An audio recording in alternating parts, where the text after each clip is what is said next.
Depuis ce jour-là, son quotidien n'est plus jamais le même. La mine grise, l'air pensif, Corentin se remémore le décès tragique de sa maman dans l'accident qui a coûté la vie à 58 personnes à la falaise de Tchang le 27 janvier 2021. Nous n'arrivons pas jusqu'à présent encore à réaliser son départ. Il y a des moments où je me dis, peut-être on va se réveiller un jour, on va voir que elle est vivante. Peut-être elle était perdue dans la brousse de la falaise et puis ça revient. Les victimes de l'accident, doublées d'un incendie, ont été calcinées.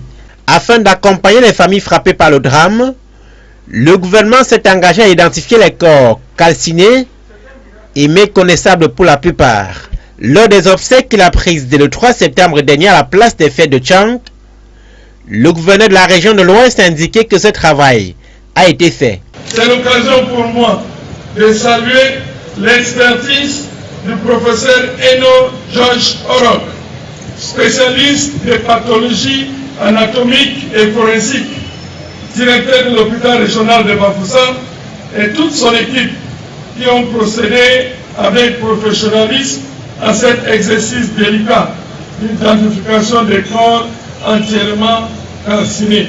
Au terme de cette cérémonie, 51 corps ont été inhumés simultanément dans une fosse commune au cimetière municipal de Tchang.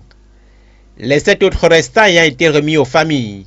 Il s'agit, d'après les autorités, des seules dépouilles moins calcinées ayant pu être identifiées par les proches à vue d'œil, comme l'indique cette correspondance du ministre de la Santé publique adressée à la présidente de la Société camerounaise de médecine légale et agissant à la demande du Premier ministre. Le gouvernement a requis l'expertise des médecins légistes pour identifier à travers les tests d'ADN les corps de l'accident de la falaise. Dans la vérité, nous n'avons pas été prélevés.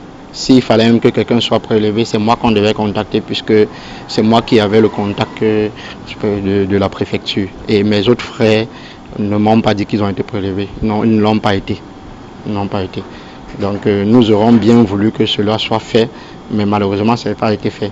À une réunion avec la préfecture, quand ils préparaient les obsèques officielles, ils ont parlé plutôt d'identification au carbone, contrairement à la prescription du ministre. Bon, de nos renseignements sur Internet et peut-être avec les experts que nous avons vus, ce n'est que pour déterminer l'âge des os.